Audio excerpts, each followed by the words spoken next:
में आज की सबसे बड़ी, सबसे चौंकाने वाली और सबसे हैरान करने वाली खबर। घर की लड़ाई घर में सुलझाने के बजाय उसे बाहर ले जाने वाले को क्या कहते हैं, ये बताने की जरूरत नहीं है।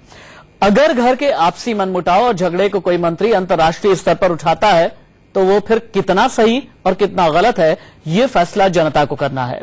पिछले एक हफ्ते से चल रहे गोहत्या विवाद पर यूपी के कद्दावर मंत्री आजम खान ने संयुक्त राष्ट्र को चिट्ठी लिख डाली। आजम ने सिर्फ इतना ही नहीं किया, पूरे मामले पर संयुक्त राष्ट्र से दखल देने की अपील कर दी। आजम खान ने संयुक्त राष्ट्र को चिट्ठी लिखकर हिंदुस्तान की संप्रभुता को बड़ी चुनौती दे डाली है। इधर दादरी के जिस बिसाड़ा गांव में बीफ की बात पर एक शख्स की हत्या हुई थी, वहां हिंदू रक्षक दल के खिलाफ एफआईआर दर्ज हो सकती है। गोमांस पर बैन के विरोध की आवाज आज जम्मू कश्मीर में भी उठी। जम्मू कश्मीर विधानसभा में बीफ बैन के खिलाफ जमकर हंगामा हुआ। बीफ बैन के विरोध में निर्दलीय विधायक राशिद इंजीनियर और सत्ताधारी विधायकों की झड़प भी हुई। उधर बीजेपी नेता सुशील मोदी ने कहा कि अगर बिहार में बीजेपी की सरकार बनी तो गो हत्या पर बैन लगा दिया जाएगा। जवाब में आजम खान ने कहा कि हिंदुस्तान को हिंदू राष्ट्र बनाने की कोशिश की जा रही है। ये सही नहीं है कि 5 सितारा होटलों का लाइसेंस की शर्त यह होती है कि बीफ और पोर्क भी उसमें शामिल हो। ये केंद्र सरकार देती है, राज्य सरकार नहीं देती है।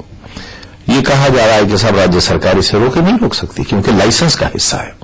आप वहां से उसको कैंसिल करिए तो सरकार रोकेगी। एक तरफ तो आप कानून की दुहाई देते हैं और दूसरी तरफ आप 5 सितारा होटलों में गाय का गोश्त सप्लाई करते हैं। तो अगर खाने वालों का जुर्म है तो वो जगह भी मुजरिम है जहां ये पाप हो रहा है। उत्तर प्रदेश को आग में जलाकर भारत को हिंदू राष्ट्र बनाना है तो इस पर बात होनी चाहिए।